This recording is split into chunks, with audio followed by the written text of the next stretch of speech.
नमस्कार दोस्तों, happy study दिन में आपका स्वागत है। और आज हम लोग शानदार सेशन देखने वाले हैं। टोटल 50 क्वेश्चन का काफ़ी शानदार सेशन रहेगा क्योंकि आज अच्छे लेवल के क्वेश्चन रखे गए हैं आपके लिए। तो चलिए आज का सेशन स्टार्ट करते हैं। नमस्कार, जोहार, गुड इवनिंग एवरीवन। तो पहला क्वेश्चन आपको दिखाई दे रहा होगा, ये लीजिए। पहला क्वेश्चन आपके सामने है कि वह हड़प्पी नगर जिसका प्रतिनिधित्व लोथल का पुरातत्व स्थल करता है किस नदी पर स्थित था। चलिए, बहुत ही महत्वपूर्ण प्रश्न और ऐसे प्रश्न आपको देखने को मिल जाएंगे। चलिए कुछ इंपॉर्टेंट फैक्ट की बात कर लेते हैं। जैसे लोथल की अगर बात करते हैं तो ये कहाँ पर है, तो याद रखिएगा गुजरात में है। कहाँ पर है, तो याद रखेंगे लोथल आपको गुजरात में देखने को मिलेगा। गुजरात में लोथल आपको देखने को मिल जाता है। और इसका जो खोज है कब हुआ था गाइस, अगर आपसे पूछ ले तो याद रखिएगा 1954 में इसका खोज किया गया था। किसके द्वारा बताइए, तो याद रख लीजिएगा एसके एसके स्थल की खोज की गई थी, ये आपको याद रखना है। भगवा नदी के किनारे, क्या बात है। ऑप्शन नंबर सी सभी की तरफ से आंसर आ रहा है।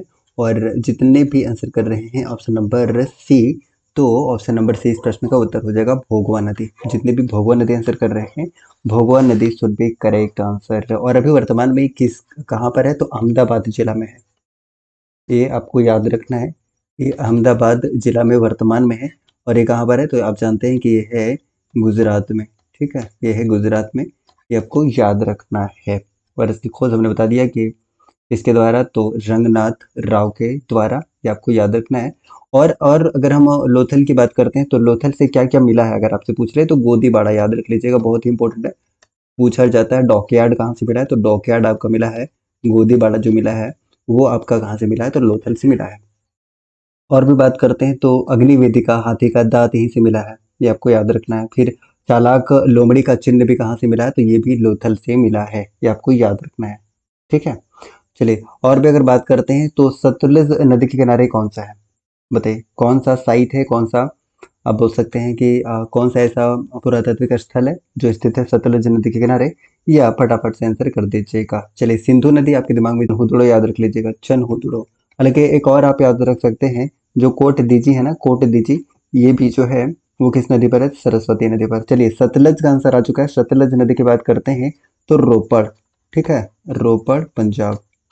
पंजाब ये इंपॉर्टेंट है, याद रख लीजिएगा। जहाँ से क्या मिला है, तो तांबे की कुल्हाड़ी। और मानव के साथ कुत्ते दफन का भी जो साक्ष्य मिला हुआ है वो कहाँ से, तो ये मिला हुआ है कहाँ से, सतलज रोवर से। ठीक है, पंजाब से। तो जितने भी आंसर कर रहे थे ऑप्शन नंबर सी, तो ऑप्शन नंबर सी इस प्रश्न का सही उत्तर हो जाएगा। नेक्स्ट क्वेश्चन आपके सामने है। क्वेश्चन नंबर 2 आंसर करेगा कि निम्नलिखित में से कौन मौर्य युग में अधिकतर माप तौल का प्रभारी था। ये लीजिए, अच्छा प्रश्न है आपके सामने। इसमें एक साथ कई इन्फॉर्मेशन आपको देखने को मिल जाएगा, तो फटाफट से आंसर करने की कोशिश करेगा। वेरी वेरी इंपॉर्टेंट है। तो चलिए सारे के सारे ऑप्शन हम देख लेते हैं। सबसे पहले अगर आप बात करते हैं पैतवाक्ष की, तो ये तौल माप और मतलब क्या आप ये कह सकते हैं कि तौल और माप का प्रभारी था। तौल और माप का क्या था, प्रभारी। प्रभारी, ठीक है। और भी ऑप्शन की बात करते हैं तो पन्याक्ष की बात करते हैं तो वाणिज्य का अध्यक्ष होता था। ठीक है, वाणिज्य का अध्यक्ष या प्रभारी बोल दीजिए। उसके बाद सीताक्ष की बात करते हैं तो राज्य कृषि विभाग का अध्यक्ष, ये आपको देखने को मिलेगा। राज्य का कृषि विभाग का अध्यक्ष, कृषि विभाग का अध्यक्ष, क्लियर। उसके बाद सुनाध्यक्ष की बात करते हैं तो ये आपके बूचड़ खाने का अध्यक्ष। बूचड़ खाना आप जानते हैं ना, क्या होता है बताइए। बूचड़ खाने का अध्यक्ष, का अध्यक्ष। ठीक है, ये आपको याद रखना है, बूचड़ खाने का अध्यक्ष। तो आप समझ गए कि माप तौल का जो प्रभारी होता था वो कौन होता था। तो आप आंसर कर सकते हैं कि पौतवाक्ष होता था। यानी कि ऑप्शन नंबर ए, जितने भी आंसर कर रहे हैं ऑप्शन नंबर ए इस प्रश्न का सही उत्तर हो जाएगा। तो option number A is correct one. ठीक है, चलिए अगले क्वेश्चन की तरफ मूव करते हैं गाइस। और अगला क्वेश्चन आपके सामने है, ये लीजिए।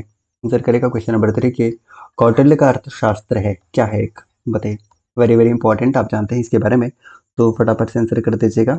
इसका सही आंसर क्या होगा बताइए। तो सभी को लगता है कि जो अर्थशास्त्र है इसमें क्या होगा, इकोनॉमिक्स से रिलेटेड चीजें होंगी, लेकिन इसमें क्या है बताइए। तो शासन के सिद्धांतों की एक पुस्तक है। ठीक है, शासन के सिद्धांतों के राजनीति के बारे में ये चीजें बताई गई हैं। तो अगर आप ऑप्शन नंबर डी चूज कर रहे हैं तो ऑप्शन नंबर डी इस प्रश्न का सही उत्तर होगा। लगभग सभी की तरफ से करेक्ट आंसर आ रहा है और इसका सही आंसर है ऑप्शन नंबर डी।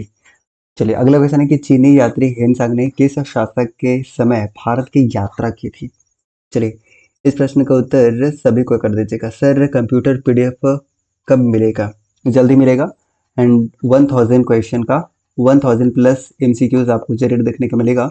ये हम कंप्यूटर का स्टार्ट करेंगे, बहुत जल्दी स्टार्ट करने वाले होंगे, थोड़ा सा समय लग रहा है, उस पर काम चल रहा है, राइट। चलिए क्वेश्चन नंबर 4 का आंसर करिए। सभी को आंसर कर रहे हैं ऑप्शन नंबर बी। ठीक है, हर्ष जितने भी आंसर कर रहे हैं, हर्षवर्धन। ऑप्शन नंबर क्या हो जाएगा? ऑप्शन नंबर बताइए। ऑप्शन नंबर 20 प्रश्न का उत्तर होगा जितने भी आंसर कर रहे हैं। तो option number B is correct one. और हेनसांग का मूल नाम क्या था ये बता दीजिएगा। अगर आपसे पूछेगा कि हेनसांग का मूल नाम क्या था, तो याद रख लीजिएगा कि चीन शी, चीन शी जो है वो इसका मूल नाम था। ये काफी इंपॉर्टेंट है। ठीक है। और हेनसांग का जो यात्रा वृत्तांत है सी यू की, वो काफ़ी विख्यात है, ये भी आप जानते हैं। ठीक है, तो चलिए अपने आंसर कर दिया ऑप्शन नंबर बी। और ऑप्शन नंबर बी इस प्रश्न का सही उत्तर भी है। क्लियर? ओके। काफ़ी इंपॉर्टेंट क्वेश्चन है सारे के सारे, और अच्छे लेवल के क्वेश्चन है, तो आप लोग फटाफट से आंसर कर दीजिएगा। अच्छे लेवल के क्वेश्चन आज आपको देखने को मिलेंगे, और आपको फील आएगा कि आप एग्जाम में असल में बैठे हुए हैं। बताइए इसका आंसर, बताइए इसका आंसर क्या हो जाएगा? सभी को बता दीजिएगा कि महोदया किसका पुराना नाम है, ये आपको बताना है। आंसर करिए। देखिए कन्नौज का पुराना नाम आप पहले बता दीजिए, कन्नौज का पुराना नाम क्या है?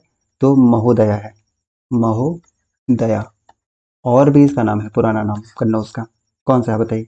कन्या, आप बोल सकते हैं कन्या कुब्ज। ये नाम याद नहीं रहेगा, बस एक ही नाम आप याद रख लीजिएगा। पाटलिपुत्र का पुराना नाम रहा है, ये आप याद रख लीजिएगा। और इलाहाबाद किसका पुराना नाम है? तो आप कहेंगे ये प्रयागराज का, ये आपको पता है, राइट। खजुराहो कहाँ पर है? मध्य प्रदेश में है। तो चलिए ऑप्शन नंबर सी इस प्रश्न का उत्तर आ रहा है। और ऑप्शन नंबर सी जितने भी आंसर कर रहे हैं, option number C is correct one. लगभग सभी की तरफ से बिल्कुल करेक्ट आंसर आ रहा है। महोदया किसका पुराना नाम है? तो कन्नौज का है। तो option number C is correct one. लगभग सभी की तरफ से आंसर आ चुका है, कन्नौज, जी हाँ। निम्नलिखित में से कौन एक शैलकृत स्थापित का एक उदाहरण है? क्वेश्चन नंबर 6 का आंसर कर दीजिएगा, वेरी इंपॉर्टेंट। और सभी की तरफ से इसका आंसर आना चाहिए। थोड़ी सी बफरिंग की समस्या, पता नहीं क्या हो जाता है शाम को। मैं इतना अच्छा कोशिश तो करता हूँ। चलिए बताइएगा क्वेश्चन नंबर 6 का सही आंसर क्या होगा? सभी की तरफ से आंसर आ रहा है ऑप्शन नंबर सी, कैलाश मंदिर एरोड़ा, एलोरा। एलोरा आपको याद रखना, कैलाश मंदिर एलोरा, ये काफी महत्वपूर्ण है, आपको पता है। ठीक है। और एलोरा का जो गुफा नंबर 16 है, एलोरा का जो गुफा नंबर 16 है, उसको किस नाम से जाना जाता है बताइए?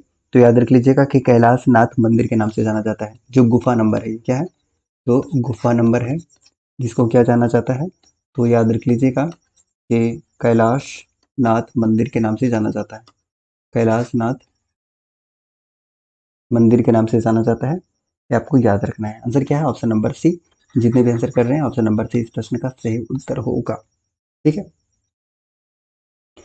अगला क्वेश्चन आपके सामने है कि निम्नलिखित में से निम्नलिखित वंशों ने किस क्रम में दिल्ली पर शासन किया था? नीचे दिए गए कूट का सही उत्तर चुनिए। सबसे पहले खिलजी है, सैयद है, लोधी है और गुलाम है। चलिए फटाफट से इसका आंसर कर दीजिएगा। 7 का सही आंसर आपको बताना है, तो फटाफट से आंसर कर दीजिएगा इसका सही आंसर क्या होगा। तो सबसे पहले आप बात करते हैं कि गुलाम वंश का जो शासन काल था, जिसका संस्थापक कुतुबुद्दीन ऐबक को बोला जाता है, कुतुबुद्दीन ऐबक को बोला जाता है, सबसे पहले तो याद रख लीजिएगा। और इसका जो टाइम पीरियड रहा है गाइस, आपको याद रखना है कि 1206 से 1290 तक टाइम पीरियड रहा है। मैंने बता दिया कि इसके संस्थापक कौन है, तो कुतुबुद्दीन ऐबक है। उसके बाद हम बात करते हैं सैयद वंश की। तो सैयद वंश का जो टाइम पीरियड रहा है 1414 टू 1451 रहा है। ठीक है। अब कहेंगे कि इसके संस्थापक कौन थे? तो बहलोल लोदी, बहलोल लोदी, ये आपको याद रखना है, राइट। उसके अलावा खिलजी का टाइम पीरियड की बात करते हैं, तो इसका 1290 से 1320 इसका टाइम पीरियड रहा है। और इसके जो संस्थापक है जलालुद्दीन फिरोज खिलजी, ये आपको पता है, जलालुद्दीन फिरोज खिलजी, ये आपको याद रखना है, राइट। वहीं पे बात करते हैं लोधी। तो लोधी का जो टाइम पीरियड रहा है वो 1450 टू 1526, ये आपको याद रखना है। ठीक है, लोधी का। अच्छा सैयद वंश का, हाँ सॉरी सॉरी, सैयद वंश का खिज्र का कर लीजिएगा, माफी चाहेंगे थोड़ा सा, खिज्र खां। खीजर खां, राइट। हाँ, और लोधी इसका था, ठीक है, इसका था बहलोल लोधी। थोड़ा सा मिस्टेक हो गया है, तो आप इसको मैनेज कर लीजिएगा। बहलोल लोधी जो है ये लोधी वंश का है और सैयद वंश का खिज्र का, थोड़ा सा आप इसको ये कर लीजिएगा। टाइम पीरियड, ठीक है। तो देखिए सबसे पहले अगर हम टाइम पीरियड की बात करते हैं तो सबसे पहले कौन सा होगा, तो ये देखिए 1206 से, यानी कि 4 से स्टार्ट होने वाला एक ही ऑप्शन है, ऑप्शन नंबर डी। तो ऑप्शन नंबर आप डी आंसर कर सकते हैं, ठीक है। हाँ, इसको थोड़ा सा चेंज कर लीजिएगा, सैयद वंश खिज्र खां, ठीक है। ऑप्शन नंबर डी इसका सही आंसर हो जाएगा। जितने भी डी आंसर कर रहे हैं ऑप्शन नंबर डी इसका सही आंसर हो जाएगा। अब बहलोल लोधी है खिज्र खां, ठीक है। अगला क्वेश्चन आपके सामने है, क्वेश्चन नंबर 8। 1802 की बेसिन संधि पर हस्ताक्षर किसके मध्य हुए थे? 1802 में यह हुआ था। बेसिन की संधि एग्जैक्ट बात करेगा तो आप याद रख लीजिएगा कि 31 दिसंबर 31 दिसंबर 1802 को हुआ था। 1802 को 31 दिसंबर 1802 को हुआ था, आपको याद रखना है। ये अंग्रेज के बीच में हुआ था और किसके बीच में हुआ था बताइए? अंग्रेज वर्सेस मतलब बाजीराव द्वितीय, ये आपको पता होना चाहिए। बताइए अब इस प्रश्न का उत्तर, तो अंग्रेज और बाजीराव द्वितीय के बीच में। तो जितने भी आंसर करने की कोशिश कर रहे हैं ऑप्शन नंबर बी, तो ऑप्शन नंबर बी इस प्रश्न का सही उत्तर हो जाएगा। लगभग सभी की तरफ से करेक्ट आंसर आ रहा है और जितने भी आंसर कर रहे हैं बिल्कुल सही है, ठीक है। अगला क्वेश्चन आपके सामने है, क्वेश्चन नंबर 9 की बेगम समरू ने एक अति प्रसिद्ध चर्च का निर्माण करवाया था, कहाँ पर? ये बता दीजिएगा। बेगम समरू, बताइए। सबसे पहले तो बात करते हैं कि ये जो बेगम समरू है इसका वास्तविक नाम है क्या? वास्तविक नाम क्या है? अगर आपसे पूछे तो आप क्या कहेंगे? फरजाना, ठीक है, फरजाना जेबूनिसा। जेबूनिसा जो है इसका वास्तविक नाम है। सबसे पहले तो आपको ये याद रखना है, ठीक है। चलिए क्वेश्चन नंबर सी हो जाएगा, सरधना में। सरधना में जितने भी आंसर कर रहे हैं, सरधना कहाँ पर, तो मेरठ के निकट आपको देखने को मिलेगा। मेरठ कहाँ पर है बताइए? यूपी में है। तो आप ऐसे कोरिलेट करके चीज़ों को याद रख सकते हैं। ये ऑप्शन इस प्रश्न का उत्तर है, जितने भी सही आंसर कर रहे हैं। अगले क्वेश्चन की तरफ मूव करते हैं। बताइएगा क्वेश्चन नंबर 10 का आंसर कि पानीपत के तीसरे युद्ध में मराठों को पराजित किया था, किसने किया था? तीसरा पानीपत का युद्ध कब हुआ था, ये आप पहले बताइए। तो आपको एग्जैक्ट डेट के साथ पता होना चाहिए कि 14 जनवरी 1761 को, ये आपको याद रखना है, ठीक है। चलिए, ये तीसरा पानीपत का युद्ध हुआ था, ये आपको याद रखना है। बताइए प्रश्न का उत्तर, तो 20 का आंसर आ चुका है अफगानों ने। तो जितने भी अफगानों ने आंसर किया है आपने, बिल्कुल सही आंसर है, क्योंकि जितने भी कर रहे हैं 20 प्रश्न का सही उत्तर हो जाएगा। Option number B is correct. Clear, option number B, UP. अगले क्वेश्चन की तरफ मूव करते हैं। अगला क्वेश्चन आपके सामने है कि औरंगजेब की 1707 ईस्वी में मृत्यु होने के बाद सत्ता किसने संभाली? औरंगजेब की मृत्यु के 1707 ईस्वी में मृत्यु होने के बाद सत्ता किसने संभाली है? तो अपने आप में एक प्रश्न पूछा है कि इनकी मृत्यु कब हुई थी, तो औरंगजेब की मृत्यु 1707 में हुई थी, ये आपको याद रखना है। चलिए क्वेश्चन नंबर 11 का आंसर करिए सभी को। क्या बात है, आंसर कर रहे हैं, बताइए। बहादुर शाह, बताइए इसका सही आंसर बता दीजिएगा। बहादुर शाह प्रथम ने। तो इसका आंसर याद रखना, ऑप्शन नंबर ए इसका बिल्कुल करेक्ट आंसर हो जाएगा। जितने भी आंसर कर रहे हैं, बहादुर शाह प्रथम, इन्होंने सत्ता संभाली थी औरंगजेब की मृत्यु के पश्चात, राइट। तो option number A is correct one. जितने भी ए आप लोग आंसर कर रहे हैं बिल्कुल सही आंसर है, ठीक है। अगले क्वेश्चन की तरफ मूव करते हैं और अगला क्वेश्चन है कि मुगल काल में दरबारी भाषा कौन सी थी? चलिए बताइएगा कि मुगल काल में दरबारी भाषा कौन सी थी, ये आपको बताना है। तो दरबारी भाषा थी फारसी, ये ऑप्शन हो जाएगा, राइट। सभी को पता है, मुझे ऐसा लग रहा है। तो ऑप्शन नंबर सी इस प्रश्न का उत्तर हो जाएगा। जितने भी सी कर रहे हैं सही है, राइट। ओके, नेक्स्ट क्वेश्चन है कि अंग्रेजों द्वारा सिंध विजय संपन्न हुआ किसके समय में? बताइए, अंग्रेजों द्वारा जो सिंध विजय है वो संपन्न हुआ किसके समय में संपन्न हुआ, वो आपको बताना है। क्वेश्चन नंबर 13 का, सिंध विजय, बताइए ये सिंध विजय कब हुआ था? बताइए, सिंध विजय 1843 के आसपास। ये आपको याद रखना है, ठीक है। आंसर करिए 13 का ए आंसर आ रहा है। तो लॉर्ड एलन ब्रो के समय इसका टाइम पीरियड अगर आप याद रखना चाहें तो याद रख लीजिएगा कि 1842 से 44 रहा था इसका टाइम पीरियड, ठीक है। ये भारत के गवर्नर जनरल थे, क्लियर। ओके, नेक्स्ट है कि 1857 की क्रांति प्रारंभ हुई, गवर्नर जनरल कौन था, बताइए। 1857 की क्रांति जैसा कि अभी आपने देखा था कि 10 मई को शुरू हुआ था। 10 मई को कहाँ से, तो मेरठ से। मेरठ यूपी से इसकी शुरुआत हुई थी, ये आपको पता है, राइट। 1857 की क्रांति, फटाफट से आंसर कर दीजिएगा। और झारखंड के संदर्भ में भी थोड़ा सा डिस्कस कर लेते हैं। 1857 की क्रांति, तो झारखंड के संदर्भ में बात करते हैं तो ये शुरुआत हुआ था 12 जून को। पूरे देश भर में बात करते हैं तो 10 मई को मेरठ यूपी से स्टार्ट हुआ था, लेकिन झारखंड में बात करते हैं तो 12 जून को स्टार्ट हुआ था। कहाँ से, रोहिणी। ये कहाँ पर है, ये देवघर में है। किस नदी के किनारे है, अजय नदी के किनारे है। अजय नदी कहाँ से निकलती है, तो ये मुंगेर बिहार से निकलती है। अजय नदी पर ही कौन सा जलप्रपात है, मोतीजरा जलप्रपात है। मोतीजरा जलप्रपात है। इन तमाम चीज़ों को याद रखना है। तो 12 जून 1857 की क्रांति जो है रोहिणी देवघर से स्टार्ट हुआ झारखंड में, ये आपको याद रखना है। चलिए, फिलहाल इस प्रश्न का उत्तर आ चुका है। जितने भी लॉर्ड कैनिंग आंसर कर रहे हैं, Canning should be correct answer, लगभग सभी की तरफ से आंसर आ रहा है। और जितने भी बी आंसर कर रहे हैं, बी इसका बिल्कुल करेक्ट आंसर हो जाएगा, right. Option number B is correct. अगले क्वेश्चन की तरफ मूव करते हैं और अगला क्वेश्चन आपके सामने है। बताएगा कि निम्नलिखित में से किसने प्रमुख रूप से विधवा पुनर्विवाह के लिए संघर्ष किया। 15 का आंसर करिए जरा सभी कोई, ईमानदारी से आप आंसर कर सकते हैं। एक एक लाइक और शेयर करते हुए, एक एक शेयर करिएगा इस, आप लोग एक एक शेयर कर दीजिएगा और लाइक भी कर दीजिएगा। और जितने भी नए हैं, पहली बार सेशन देख रहे हैं, वो सब्सक्राइब कर लीजिएगा, ठीक है। आपके लिए काफ़ी बेनिफिशियल होगा। तो 15 का आंसर आ चुका है। ऑप्शन नंबर बी आंसर कर रहे हैं ईश्वर चंद्र विद्यासागर, जितने भी आंसर कर रहे हैं। और आपको पता है कि इनके द्वारा जो अधिनियम बनाया गया था, अधिनियम कब का था, 1856 का था। 1856 का, ये आपको याद रखना है। हिंदू विवाह पुनर्विवाह अधिनियम जो है कब का है, तो आपको याद रखना 1856 का है। हिंदू विधवा पुनर्विवाह अधिनियम, राइट। तो ईश्वर चंद्र विद्यासागर, जितने भी आप बी आंसर कर रहे हैं, तो 20 प्रश्न का सही उत्तर हो जाएगा। Option number B is correct one, ठीक है। चलिए, राजा राम मोहन राय भी आंसर आया, लेकिन यहाँ पर जो आंसर है वो क्या है, तो ऑप्शन नंबर बताइए 20 प्रश्न का उत्तर है, ठीक है।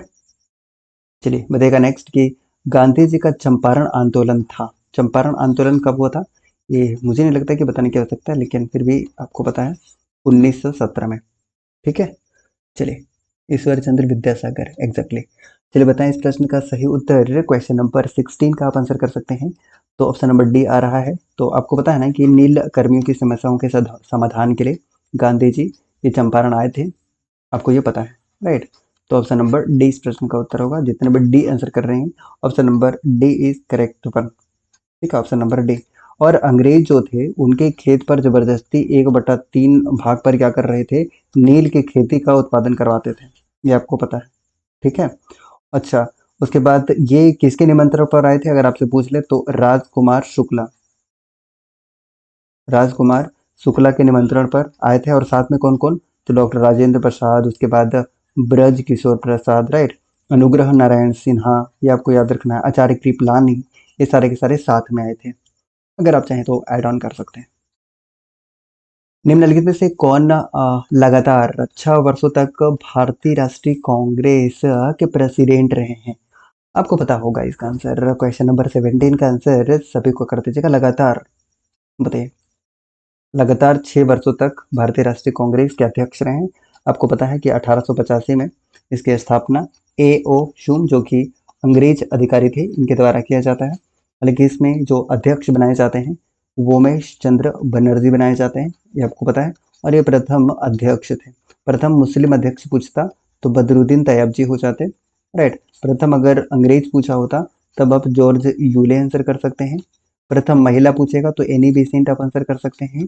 1917 में कलकत्ता में कांग्रेस के अधिवेशन किए थे। साथ ही साथ भारत में अगर प्रथम महिला की बात करते हैं तो 1924 में नहीं बल्कि 1925 में कानपुर अधिवेशन की अध्यक्षता इन्होंने की थी। 1924 में अध्यक्षता किसने और कहाँ पर की थी, प्रश्न का उत्तर आप लोग कर दीजिएगा। वैसे अबुल कलाम आजाद, इस प्रश्न का उत्तर आ चुका है। तो अबुल कलाम आज़ाद जितने भी आंसर कर रहे हैं, अबुल कलाम आज़ाद इस प्रश्न का सही उत्तर हो जाएगा। अबुल कलाम आज़ाद जो कि आप जानते हैं कि 1940 से लेके 1946 तक लगातार 6 वर्षों तक रहे थे। और अबुल कलाम आज़ाद से आपको रामगढ़ को कांग्रेस अधिवेशन आ रहा होगा, क्योंकि रामगढ़ में कांग्रेस का 53वां अधिवेशन हुआ था, राइट। और अबुल कलाम आज़ाद ने इसकी अध्यक्षता की थी, जिसमें स्वागत समिति के अध्यक्ष डॉक्टर राजेंद्र प्रसाद को बनाया गया था, ये आपको पता है। और इसमें जो स्वागत समिति के उपाध्यक्ष हैं, वो किसे बनाया गया था, इस प्रश्न का उत्तर आप लोग कर दीजिएगा। 1924 हमने पूछा था, तो ये महात्मा गांधी ने एकमात्र कांग्रेस के अधिवेशन की अध्यक्षता। नेक्स्ट आपको बताना है कि अध्यक्ष कौन थी, अभी तुरंत हमने बता दिया था और आप इसका आंसर कर सकते हैं। देखिए, प्रथम महिला पूछ रहा है ना, प्रथम महिला, आंसर करिए। तो एनी बेसेंट आपको याद रखना कि 1917 में इन्होंने कौन से अधिवेशन की, तो कलकत्ता अधिवेशन की अध्यक्षता इन्होंने की थी। लेकिन सरोजिनी नायडू की अगर बात करते हैं, तो सरोजिनी नायडू आपको पता है कि 1925 में कानपुर अधिवेशन की अध्यक्षता की थी। कानपुर अधिवेशन की अध्यक्षता। क्लियर? कोई समस्या किन्हीं को नहीं होना चाहिए, ठीक है। अगले क्वेश्चन की तरफ मूव करेंगे। बताइएगा कि मुस्लिम लीग का वार्षिक अधिवेशन, जिसमें जिन्ना के 2 राष्ट्र के सिद्धांत को मान्यता दी गई थी, हुआ था कहाँ पर, ये बता दीजिएगा। मुस्लिम लीग का वार्षिक अधिवेशन कब हुआ था, पहले तो ये आपको पता होना चाहिए कि ये कब हुआ था। बताइए कब हुआ था, आंसर करें। तो ये हुआ था गाइस 22 से 24 मार्च 1940। कहाँ पर, तो लाहौर में, ठीक है। ये आपको याद रखना है। आंसर क्या होगा, ऑप्शन नंबर ए होगा लाहौर। जितने भी आंसर कर रहे हैं, option number A is correct one. Sir net नहीं है आपका, आप छत पर जाइए ना। अच्छा, मुझे छत पर जाना होगा। निम्नलिखित में से किसके द्वारा जालियांवाला बाग कांड के विरोध में सर की उपाधि त्यागी गई, ये तो सभी को जानते हैं। तो इसमें हम ज़्यादा समय नहीं लेंगे। और ये जालियांवाला बाग हत्याकांड, जैसा कि आपको पता है कि 13 अप्रैल 1919 को, ठीक है, ये याद रख लीजिएगा। रविंद्रनाथ टैगोर, सभी की तरफ से आंसर आ रहा है, और रविंद्रनाथ टैगोर इस प्रश्न का बिल्कुल करेक्ट आंसर है, राइट। रविंद्रनाथ टैगोर से भी करेक्ट आंसर, सभी की तरफ से आंसर आ रहा है, और ये सही आंसर भी है, ठीक है। अगला क्वेश्चन आपके सामने है, क्वेश्चन नंबर 21 ना, बाल गंगाधर तिलक को लोकमान्य विशेषण कब दिया गया था, बताइए। बाल गंगाधर को लोकमान्य का जो विशेषण है, वो कब दिया गया था, उपाधि कब दिया गया था, ये नाम कब दिया गया था। अरे यार, ये क्या हो रहा है, ऐसा क्यों हो रहा है कि बफरिंग की समस्या आपको देखने को मिल रहा है। अच्छा, वेट अ मोमेंट, थोड़ा सा आप प्रतीक्षा करेंगे, शायद कुछ सुधार हो जाए। चलिए, अब बताइए तो जरा कि थोड़ा सा सुधार हुआ है या नहीं, एक बार बताइए सभी कोई, बताइए। 21 का आंसर सी, होम रूल आंदोलन, जितने भी आंसर कर रहे हैं, इस प्रश्न का सही उत्तर है, ठीक है। अब बताइए कि अब कोई समस्या है या नहीं, अब सुधार हुआ है पहले से। अगला क्वेश्चन आपके सामने है कि एक वर्ष में स्वराज का नारा गांधी जी ने कब दिया, ये बताइए। एक वर्ष में स्वराज का नारा गांधी जी ने कब दिया, इस प्रश्न का उत्तर फटाफट से आप लोग कर दीजिएगा, सही आंसर क्या होगा, बताइए। गांधी जी ने नाइटहुड त्यागा था, बिल्कुल सही बात है।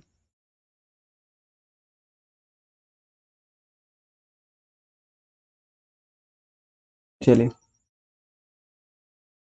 बताइए। 22 का आंसर आ चुका है, ऑप्शन नंबर बी, असहयोग आंदोलन के समय। तो जितने भी आंसर कर रहे हैं असहयोग आंदोलन के समय, बिल्कुल सही आंसर कर रहे हैं, क्योंकि इसका आंसर बी बिल्कुल सही है, राइट। तो बी जितने भी आंसर कर रहे हैं, बी इसका बिल्कुल करेक्ट आंसर हो जाएगा, जितने भी आंसर कर रहे हैं। निम्नलिखित में से भारत के किस राज्य की सीमा म्यांमार से उभयनिष्ठ नहीं है, यानी कि म्यांमार से नहीं लगती है, ये आप फटाफट से बता दीजिएगा, बताइए, इसका आंसर करें। तो सबसे पहले आपको ये जानना जरूरी है कि म्यांमार से कौन कौन से जो राज्य हैं वो सीमा बनाते हैं। अगर आपको ये पता लग जाए तो आप इसका आंसर कर सकते हैं। तो म्यांमार से आप बात करते हैं तो अरुणाचल प्रदेश देखने को मिल जाएगा। इसके अलावा आपको नागालैंड देखने को मिल जाता है, नागालैंड। और भी अगर हम बात करते हैं तो मणिपुर आपको देखने को मिलेगा, राइट। और भी अगर बात करते हैं तो आपको मिजोरम देखने को मिलेगा, मिजोरम। तो देखिए, नागालैंड है, आंध्र प्रदेश है, मिजोरम क्या नहीं है, तो असम नहीं है। तो ऑप्शन नंबर ए हो जाएगा, क्योंकि असम किसके साथ सीमा बनाता है बताइए, बांग्लादेश के साथ, बांग्लादेश के साथ ये सीमा बनाता है। तो ऑप्शन नंबर ए इस प्रश्न का उत्तर होगा। जितने भी आप लोग ए आंसर करने की कोशिश कर रहे हैं, लगभग का सभी की तरफ से आंसर आ रहा है। अगले क्वेश्चन आपके सामने है, क्वेश्चन नंबर 24। जंगल महल कहलाने वाला क्षेत्र कहाँ अवस्थित है? जंगल महल बताइए कहाँ पर अवस्थित है, आप आंसर करें। जंगल महल क्षेत्र कहाँ पर अवस्थित है, बताइए सभी कोई। अब ठीक है ना, अब कोई समस्या नहीं है ना, एक बार बताएं सभी कोई, एक बार बता दीजिएगा। जंगल महल आपका पश्चिम बंगाल, ऑप्शन नंबर ए याद रखेंगे, राइट। ऑप्शन नंबर ए, जितने भी आंसर करने की कोशिश कर रहे हैं, जंगल महल ऑप्शन नंबर ए इस प्रश्न का उत्तर हो जाएगा, ठीक है। Option number A is correct one. जितने भी ए आंसर कर रहे हैं, ए इसका बिल्कुल करेक्ट आंसर हो जाएगा। अगला क्वेश्चन आपके सामने है, आंसर करें। हाँ मुझे पता है कुछ लोग झारखंड भी आंसर करेंगे, लेकिन इसका आंसर है पश्चिम बंगाल। निम्न नदियों में से कौन सी एक हिमालय की 3 श्रेणियों को आर पार काटती है, ये बता दीजिए फटाफट से। क्वेश्चन नंबर, हाँ 25 का आंसर सभी को बताएंगे, इसका सही आंसर क्या होगा बताइए। तो इसका आंसर आना शुरू हो गया है, जितने भी आंसर कर रहे हैं B, B Sutlej, Sutlej, very good. तो सतलज जितने भी आंसर कर रहे हैं, इसका बिल्कुल करेक्ट आंसर हो जाएगा। और ये निकलती कहाँ से है बताइए, मानसरोवर के समीप राकस ताल से। कहाँ से, राकस ताल से। तो ऑप्शन नंबर बी जितने भी कर रहे हैं, 20 प्रश्न का सही उत्तर है, क्लियर। अगले क्वेश्चन की तरफ मूव करते हैं। अगले क्वेश्चन आपके सामने है 26 नंबर क्वेश्चन की, भारतीय मौसम विज्ञान विभाग स्थापित है, कहाँ पर स्थापित है? आप इस प्रश्न का उत्तर फटाफट से कर दीजिएगा, 26 का सही आंसर। और ये बता दीजिएगा कि सब कुछ विजिबल है ना अच्छे से, बताइए अच्छे से सारा कुछ दिखाई दे रहा है? एक बार आप लोग कमेंट कर दीजिएगा लाइक करते हुए, है ना, एक एक लाइक करिएगा, बताइए। ऑप्शन नंबर ए आंसर कर रहे हैं नई दिल्ली में, और नई दिल्ली इस प्रश्न का सही उत्तर है। जितने भी नई दिल्ली आंसर कर रहे हैं, भारतीय मौसम विज्ञान विभाग, ये आपका बिल्कुल करेक्ट आंसर है। पूछा जा सकता है कि इसकी स्थापना कब हुई थी, बताइए।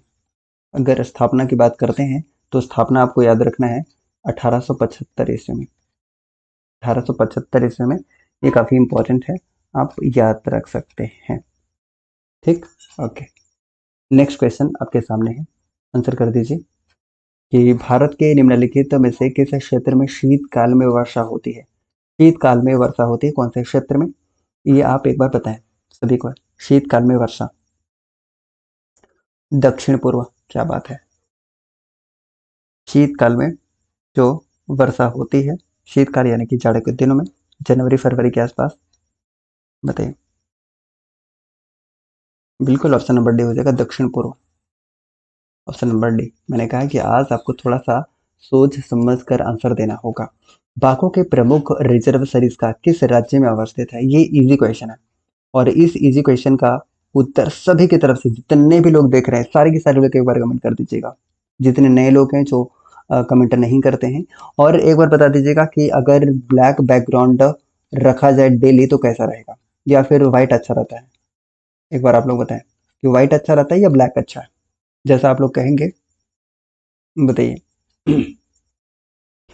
तो 28 का आंसर आना शुरू हो गया है, राजस्थान आंसर कर रहे हैं, और राजस्थान इसका बिल्कुल करेक्ट आंसर है। उत्तर प्रदेश से पीलीभीत आपको जरूर याद आ रहा होगा, पीलीभीत, ये आपको याद रखना है। पीलीभीत जो टाइगर रिजर्व है, वो कहाँ पर है, तो ये कहाँ पर है, तो उत्तर प्रदेश में है। उत्तराखंड में क्या है बताइए, उत्तराखंड से आपके दिमाग में क्या आता है, फटाफट से आंसर करेगा सभी को। उत्तराखंड से आपके दिमाग में क्या आता है? बिल्कुल कार्बेट आता होगा, जिम कार्बेट। और मध्य प्रदेश से आपके दिमाग में पेंच टाइगर रिजर्व आता होगा, और भी बहुत सारे हैं, लेकिन आप इतना याद रखेंगे। Option number B Rajasthan Sariska, everybody knows. अगला क्वेश्चन है कि भारत के निम्न टाइगर रिजर्व में कौन सा मिजोरम में अवस्थित है, ये बता दीजिएगा सभी को। बताइए। देखिए सबसे पहले भद्रा की बात करते हैं, बहुत लोग को नहीं पता होगा, तो आप देख लीजिए भद्रा की बात करते हैं तो कर्नाटका ही आपको याद रखना है, कर्नाटक, भद्रा। डंफा की बात करते हैं तो डंफा कहाँ का बताइए, डंफा सभी को बताइए, डंफा कहाँ का है। चलिए मैं वेट कर रहा हूँ, फटाफट से आंसर कर दीजिएगा, दम्फा, ये सभी को पता है। चलिए बुक्सा कहाँ का है, बुक्सा आपको पश्चिम बंगाल का देखने को मिलेगा, पश्चिम बंगाल, ये आपको ध्यान रखना है, ठीक है। Oldest Jim Corbett, okay. चलिए इस प्रश्न का उत्तर क्या है गाइस, डंफा ही है, ठीक है, डंफा। ऑप्शन नंबर क्या हो जाएगा, ऑप्शन नंबर सी इसका आंसर हो जाएगा, क्योंकि यही मैंने पूछा था आपसे। तो ये कहाँ पर है, ये मिजोरम में है। तो आप कहेंगे कि मेलघाट कहाँ पर है, फिर ये भी बता दीजिए। तो मेलघाट आपको सतपुड़ा में देखने को मिलेगा, सतपुड़ा पहाड़ी में। और सतपुड़ा पहाड़ी कहाँ, ये आप आंसर करिएगा, सतपुड़ा पहाड़ी कहाँ पर है, ये तो आप आंसर कर ही सकते हैं। तो फटाफट से आंसर कर दीजिएगा। वैसे इस प्रश्न का उत्तर है ऑप्शन नंबर क्या, ऑप्शन नंबर, बिल्कुल। अगले क्वेश्चन की तरफ बढ़ते हैं। आपको बताना है क्वेश्चन नंबर 30 का आंसर, कि भारत के किस राज्य में उसके क्षेत्र का अधिकतम प्रतिशत क्षेत्र वन आच्छादित है। अब देखिए वन आच्छादन की बात करते हैं तो दो तीन चीज जो आपको याद रखना चाहिए। पहली चीज के 2019 का रिपोर्ट के अगर अनुसार बात करते हैं और 2021 की रिपोर्ट के अनुसार अगर बात करते हैं तो दोनों ही रिपोर्ट आपको याद रखना है। चलिए बताइए, सबसे ज़्यादा अगर बात करते हैं तो 2000 2019 की रिपोर्ट का अगर माने तो आपको कितना देखने को मिलेगा बताइए, तो 79.30% आपको देखने को मिल जाता है। मिजोरम की बात कर रहे हैं, राइट, हम मिजोरम की बात कर रहे हैं। लेकिन लेकिन अगर हम बात करते हैं तो 2021 में ये सिनेरियो चेंज हो चुका है और ये सिनेरियो अभी कितना है, 84.53% है। दोनों चीज़ याद रख लीजिएगा। अगर 2019 का पूछेगा प्रतिशत तो याद रख लीजिएगा 79.30%, एंड 2021 ओपन रिपोर्ट की बात करते हैं तो 84.53% आपको याद रखना है। तो सबसे अधिकतम कौन सा हो जाएगा, 30 का बताइए। ऑप्शन नंबर सी हो जाएगा, जितने भी मिजोरम करने की कोशिश कर रहे हैं, ऑप्शन नंबर बताइए सी इज करेक्ट वन, जितने भी सी आंसर कर रहे हैं। अच्छा 2021 की रिपोर्ट के माने तो पहले स्थान पर ये है, दूसरे स्थान पर कौन है बताइए, दूसरे स्थान पर है गाइस अरुणाचल प्रदेश। 2021 की रिपोर्ट की बात करते हैं तो 79 कह सकते हैं, 79% के आसपास आपको देखने को मिल जाता है। और तीसरे नंबर पर बात करते हैं तो मेघालय आपको देखने को मिल जाता है। 2021 की रिपोर्ट की बात कर रहे हैं तो मेघालय में ये प्रतिशत 76 मिलेगा आपको। तो अरुणाचल प्रदेश में 84, 79% आपका अरुणाचल प्रदेश में, और मेघालय में आपको 76% देखने को मिल जाता है। हम बात कर रहे हैं 2021 वन रिपोर्ट की, ठीक है। चलिए, और ये झारखंड का वन प्रतिशत आपको याद रखना है, 29.76% 2021 के अनुसार। भारत में लवणीय मृदा का सर्वाधिक क्षेत्रफल है, कौन सा है, आप 31 का आंसर कर दीजिएगा। इजी क्वेश्चन है लेकिन इसका आंसर सभी की तरफ से आना चाहिए। आंसर कर दीजिएगा गाइस, एक एक लाइक और शेयर करते हुए। बताइए इसका आंसर क्या होगा, 37 का आंसर बताइए, 31 का ना, हाँ 31 का आंसर आपको बताना है। फटाफट से आंसर करिए। ऑप्शन नंबर सी आंसर कर रहे हैं गुजरात में, गुजरात में जितने भी आंसर कर रहे हैं, गुजरात इस प्रश्न का सही उत्तर हो जाएगा। तो option number C is correct one. बताइएगा कि बैकग्राउंड कल से व्हाइट रखा जाए या फिर यही बैकग्राउंड ठीक है। निम्नलिखित में से किस प्रांत में सोयाबीन की खेती के अंतर्गत क्षेत्र सर्वाधिक है। चलिए बताइएगा, सोयाबीन, सोया प्रदेश किसको बोला जाता है, पहले आप ये बता दीजिएगा तो आप आंसर कर सकते हैं। सोया प्रदेश बोला जाता है मध्य प्रदेश को, एमपी को बोला जाता है सोया प्रदेश। तो ऑप्शन नंबर अगर आप सी आंसर करना चाह रहे हैं तो ऑप्शन नंबर सी इस प्रश्न का सही उत्तर हो जाएगा। सी इज करेक्ट, जितने भी सी आंसर कर रहे हैं सी इसका बिल्कुल करेक्ट आंसर है। व्हाइट नहीं, ब्लैक। अच्छा, कुछ लोग ब्लैक बोल रहे हैं, कुछ लोग व्हाइट बोल रहे हैं। ब्लैक नहीं सर, ये ठीक है। अच्छा, नेक्स्ट है कि निम्नलिखित में से कौन सा बाह्य पतन का विशिष्ट उदाहरण है। क्वेश्चन नंबर 33 का आंसर आप एक बार बता दें। चलिए आंसर करने की कोशिश करेगा गाइस, सभी कोई इसका सही आंसर कर दीजिएगा, क्या होगा। निम्न में से कौन सा बाह्य पतन का विशिष्ट उदाहरण है, बाह्य पतन बताइए। हल्दिया, याद रखिएगा हल्दिया। तो ऑप्शन नंबर क्या हो जाएगा, बी। बी जितने भी आंसर करने की कोशिश कर रहे हैं, option number B is correct one. अगला क्वेश्चन आपके सामने है, क्वेश्चन नंबर 34। बताएगा कि भारत में निम्न शैल तंत्रों में से किसमें लौह अयस्क के प्रमुख जमाव पाए जाते हैं। क्वेश्चन नंबर 34 का आप लोग एक बार आंसर कर दीजिएगा और फटाफट से एक एक लाइक शेयर कर दीजिएगा सभी लोग। बताइए इसका आंसर क्या होगा। तो 34 का आंसर हो जाएगा धारवाड़ तंत्र, ऑप्शन नंबर सी। लो जितने भी आप मेटालिक देखते हैं ये आपको कहाँ पर देखने को मिलेगा, ये धात्विक जितने भी है धात्विक वो आपको धारवाड़ तंत्र में देखने को मिल जाता है। तो ऑप्शन नंबर क्या होगा, ऑप्शन नंबर सी इस प्रश्न का उत्तर होगा। जितने भी सी आंसर कर रहे हैं option number C is correct one, जितने भी आंसर कर रहे हैं। और ये कहाँ पर ज़्यादा फैला हुआ है, कर्नाटक में, ठीक है, कर्नाटक में ये ज़्यादा फैला हुआ है, ये आप चाहें तो ध्यान रख सकते हैं। Right, okay. नेक्स्ट क्वेश्चन आपके सामने है कि पृथ्वी स्थित है, ये तो काफ़ी इजी क्वेश्चन आ गया आपके सामने। तो आज का जो लेवल है वो इजी क्वेश्चन भी है, मॉडरेट क्वेश्चन भी है और थोड़ा सा हार्ड क्वेश्चन भी है, कुछ हार्ड क्वेश्चन हम कह सकते हैं। राइट, चलिए बताइए इस प्रश्न का उत्तर। क्वेश्चन नंबर 35 का आंसर, 35 का आंसर हो जाएगा ऑप्शन नंबर ए। शुक्र और मंगल के मध्य पृथ्वी स्थित है। बुध, शुक्र, पृथ्वी, मंगल। सबसे पहले बुध, शुक्र, उसके बाद पृथ्वी, उसके बाद मंगल। तो देख लीजिए शुक्र और मंगल के बीच में स्थित क्या है, पृथ्वी, अर्थ, आपको याद रखना। राइट, तो आंसर क्या हो जाएगा बताइए, ऑप्शन नंबर ए। जितने भी कर रहे थे ऑप्शन नंबर ए इस प्रश्न का सही उत्तर होगा। नेक्स्ट क्वेश्चन बताइएगा 36 इसका आंसर कि निम्नलिखित पर्वतों में से कौन सा जर्मनी में अवस्थित है, जर्मनी में कौन सा अवस्थित है बताइए। 36 का आंसर करें, कौन सा जर्मनी में अवस्थित है। तो जर्मनी में अवस्थित है option number A, black forest.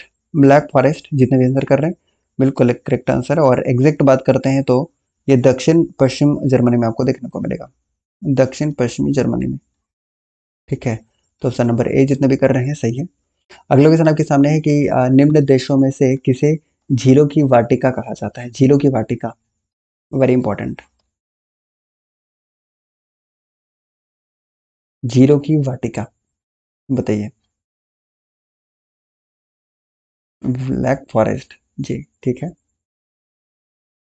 अब 37 का आंसर तो करिए, बी ऑप्शन, फिनलैंड। फिनलैंड आपको पता है झीलों का देश बोला जाता है इसे, ठीक है। और फिनलैंड की जो सबसे बड़ी झील है वो कौन सी है बताइए। झीलों की सबसे बड़ी झील कौन सी है, मतलब फिनलैंड की सबसे बड़ी झील, याद रखिएगा साइमा पूछा जा सकता है। साइमा जो है वो फिनलैंड की सबसे बड़ी झील है, सबसे बड़ी झील। चिकौन्ना नामक विश्व की सबसे लंबी रेल सड़क सुरंग स्थित है कहाँ पर, चिकौन नामक, इंपॉर्टेंट है। आंसर करिए जरा सभी कोई, फिनलैंड बताइए।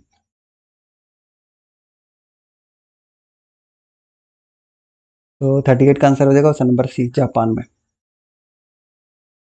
तो सी जितने भी कर रहे हैं इस प्रश्न का सही उत्तर हो जाएगा। तो option number C is correct one, लगभग का सभी की तरफ से सही आंसर आ रहा है।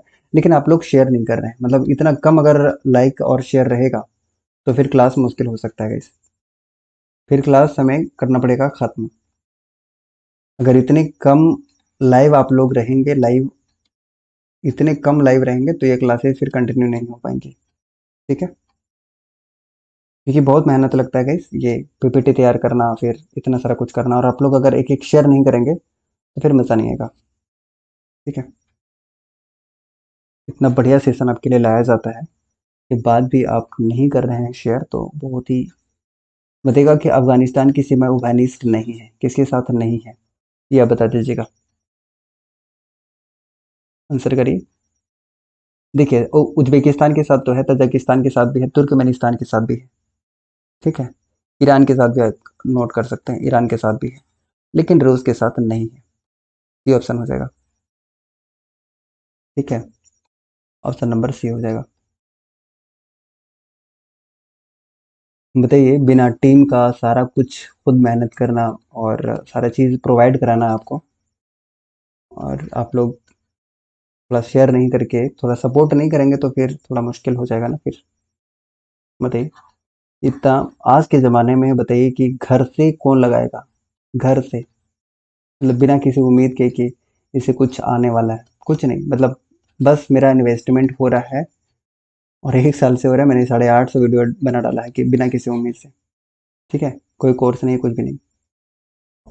बताइए 40 का आंसर क्या हो जाएगा, ऑप्शन नंबर डी हो जाएगा। साइप्रस निकोसिया, साइप्रस निकोसिया, क्या बात है।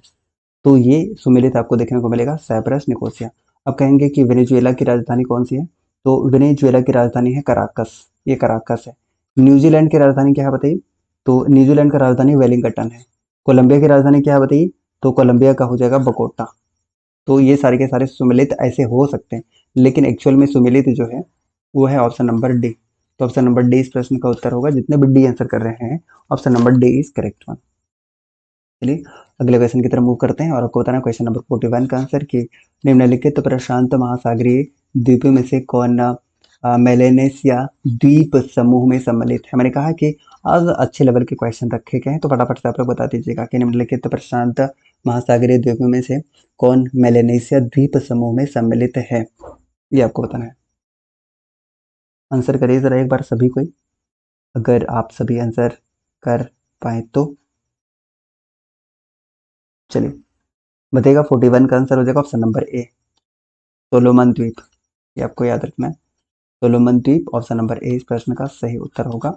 जितने भी आंसर करने की कोशिश कर रहे हैं option number A is correct one. अगला क्वेश्चन आपके सामने है, क्वेश्चन नंबर 42।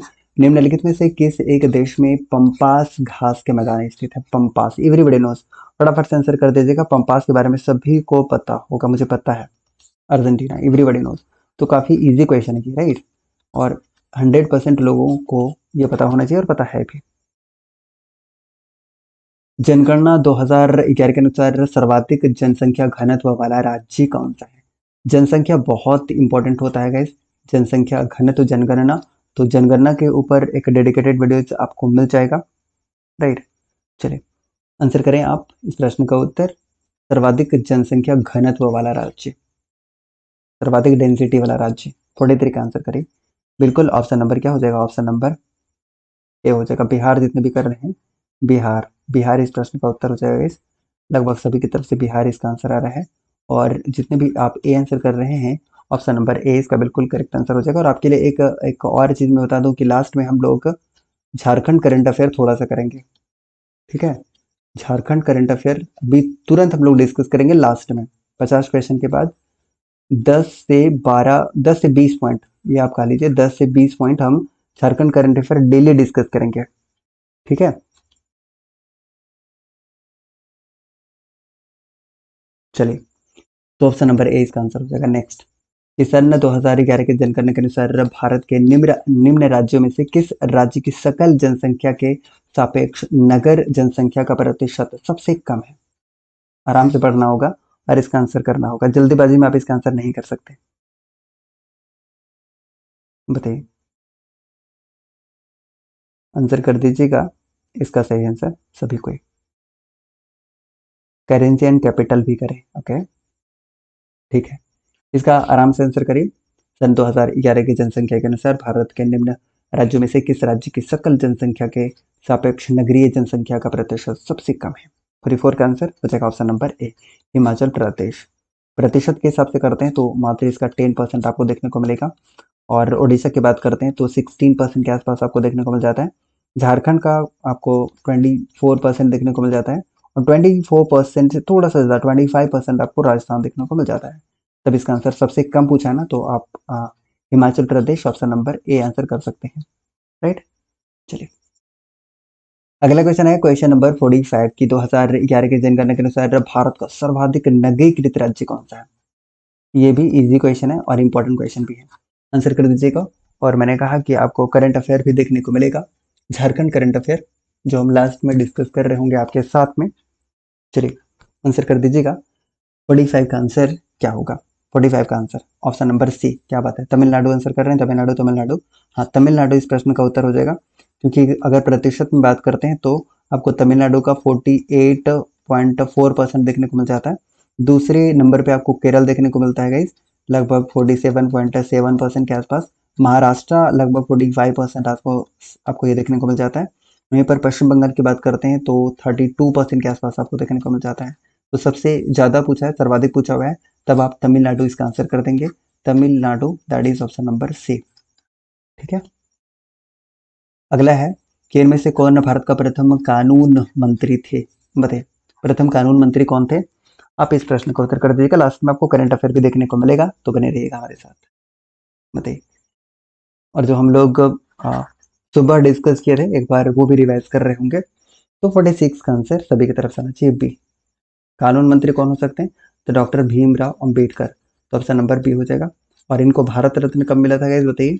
1990 में इनको भारत रत्न से नवाजा गया था। तो ऑप्शन नंबर 20 प्रश्न का उत्तर हो जाएगा। जितने भी आप बी आंसर करने की कोशिश करें लगभग सभी की तरफ से करेक्ट आंसर आ भी रहा है। अगला क्वेश्चन आपके सामने है क्वेश्चन नंबर 47 कि भारत में मसालों का सर्वाधिक उत्पादक राज्य कौन सा है? एवरीबॉडी नोज, मुझे पता है, सभी को इसका आंसर कर सकते हैं। बताइए। मसालों का घर किसे बोला जाता है? केरल को बोला जाता है मसालों का घर बोला जाता है। मसालों का घर, ठीक है, उत्पादक भी है, राइट। ओके। अगला क्वेश्चन है कि भारत में फसल बीमा योजना शुभारंभ कब हुआ था? फसल बीमा योजना, ये आप फटाफट से आंसर कर दीजिएगा कि फसल बीमा योजना कब स्टार्ट किया गया था, ये आपको बताना है। आंसर कीजिए 48 का आंसर। साथ ही साथ अभी हम कुछ करंट अफेयर भी डिस्कस कर रहे होंगे जो सुबह हमने किया था, वो एक बार रिपीट करेंगे, राइट, ताकि चीज़ें याद होती चली जाए। 1985 में फसल बीमा योजना भारत में कब स्टार्ट हुआ था, ये आप बताइए। तो याद रख लीजिएगा ऑप्शन नंबर सी इसका सही आंसर हो जाएगा। जितने भी सी आंसर कर रहे हैं ऑप्शन नंबर सी, ठीक है। परीक्षण के तौर पर स्टार्ट किया गया था गाइस, तो ये आप याद रख सकते हैं। ऑप्शन नंबर क्या हो जाएगा? ऑप्शन नंबर बताइए सी। सी इसका आंसर करेंगे आप। नेक्स्ट की कृषि का योगदान इस समय राष्ट्रीय जीडीपी में लगभग कितना है, ये बता दीजिएगा। और एक एक लाइक शेयर भी कर दीजिएगा। जितने भी नए लोग हैं पहली बार सेशन देख रहे हैं वो सब्सक्राइब भी कर लीजिएगा। 49 का आंसर करें आप, बताइए। ऑप्शन नंबर सी 25% के आसपास आप ध्यान रख सकते हैं, 25%, राइट। चलिए अगला क्वेश्चन है 50 नंबर क्वेश्चन। इसका आंसर कर दीजिएगा कि राउरकेला इस्पात संयंत्र की स्थापना हुई थी किसके मदद से? ये आप एक बार बता दीजिएगा सभी को, किसके मदद से? बताइए बताइए, सभी को बताइए किसके मदद से और कब स्थापित किया गया था ये राउरकेला इस्पात संयंत्र? तो 1985 में इसकी स्थापना इसके सहयोग से, ये आप बताएं। तो 50 का डी आंसर कर रहे हैं जर्मनी की सहायता से। तो जर्मनी की सहायता से जितने भी आंसर कर रहे हैं सही है। जर्मनी की सहायता से राउरकेला इस्पात संयंत्र, ये आपको याद रखना है। वहीं पर अगर हम बात करते हैं दुर्गापुर, दुर्गापुर इस्पात संयंत्र की बात करते हैं तो ये ब्रिटेन की मदद से बनाया गया था।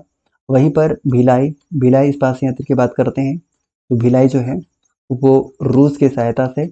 और वहीं पर जो 1964 में बोकारो इस्पात संयंत्र है इसकी स्थापना भी रूस की मदद से की गई थी।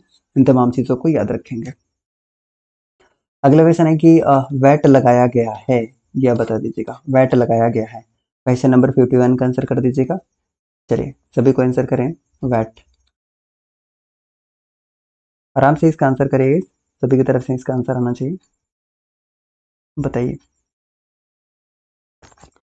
तो 51 का आंसर आ चुका है उत्पादन के अंतिम चरण पर, ठीक है, उत्पादन के अंतिम चरण पर लगाया जाता है, ये आपको याद रखना है, ठीक है।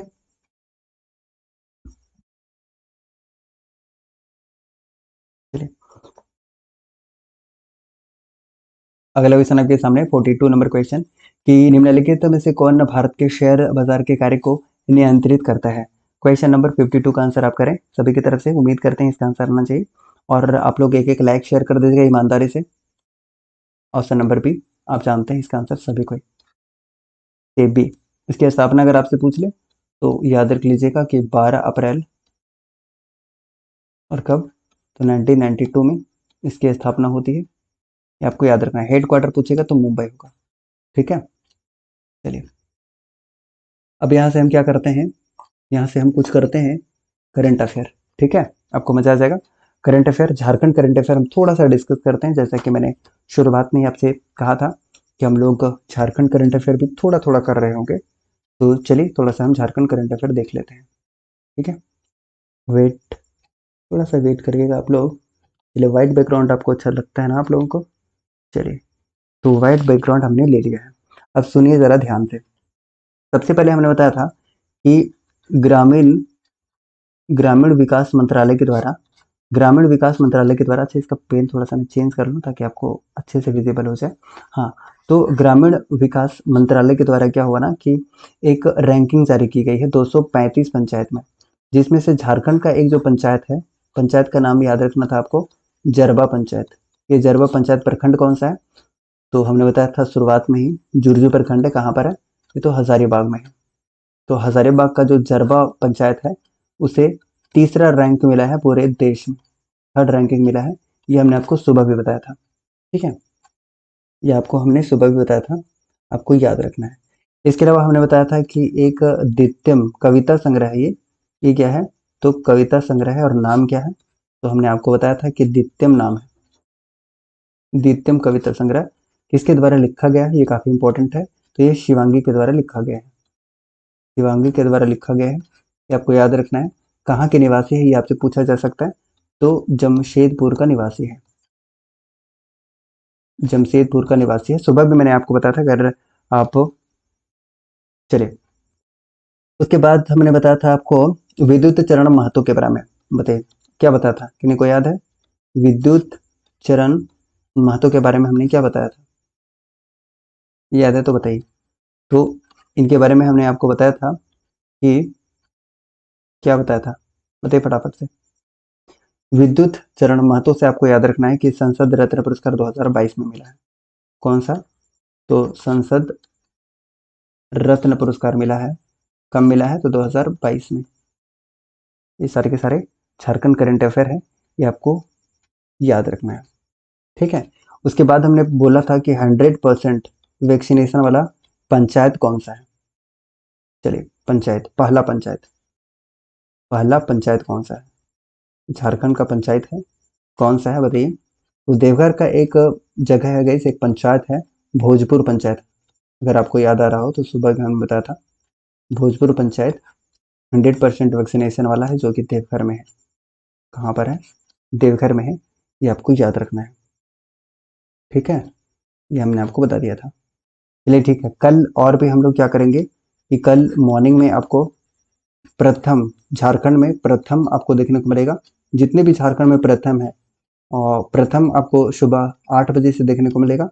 तो सुबह 8 बजे सारे के सारे लोग जरूर ज्वाइन करेगा। तो 8 बजे से हम ये शानदार सेशन स्टार्ट करते हैं, जिसमें हम डेली अब क्या करेंगे कि झारखंड करेंट अफेयर भी इंक्लूड करेंगे, और शाम में उसी का रिवीजन कर लेंगे। यहाँ पर सुबह में एक बार पढ़ेंगे, और शाम में क्या करेंगे? रिवीजन कर लेंगे। तो रिवीजन करने के साथ ही सारी चीज़ें आपको याद हो जाएंगी, ठीक है। तो फटाफट से एक एक लाइक कर दीजिए। जितने लोग लाइव हैं एटलीस्ट उतने लाइक तो आने चाहिए।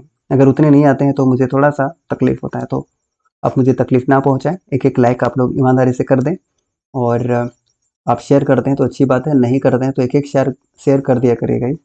आप लोग इतना तो कर ही सकते हैं, तो इतना कम से कम कर दिया करें हमारे लिए, ठीक है। तो चलिए, आज का सेशन आपको कैसा लगा है एक बार बताइए, और मिलते हैं सुबह 8 बजे। तो सुबह 8 बजे सारे लोग रेडी रहिएगा एक शानदार और ज़बरदस्त सेशन के लिए, जहाँ पर हम 100% वैक्सीनेशन, भोजपुर देवघर, जी हाँ सही है। तो मिलते हैं गाइस नेक्स्ट क्लास में, तब तक के लिए जय हिंद। रेवेन्यू आईएनएसपी का इकोनॉमिक क्लास लीजिएगा क्या? नहीं, अभी तो ऐसा कोई प्रोग्राम नहीं है। कोई भी ऐसा प्रोग्राम बनता है तो जल्दी इन्फॉर्मेशन मिल जाएगा, ठीक है। तो ठीक है गाइस, अब लेते हैं विदा, और मिलते हैं नेक्स्ट क्लास में, तब तक के लिए जय हिंद, बाय बाय, गुड नाइट।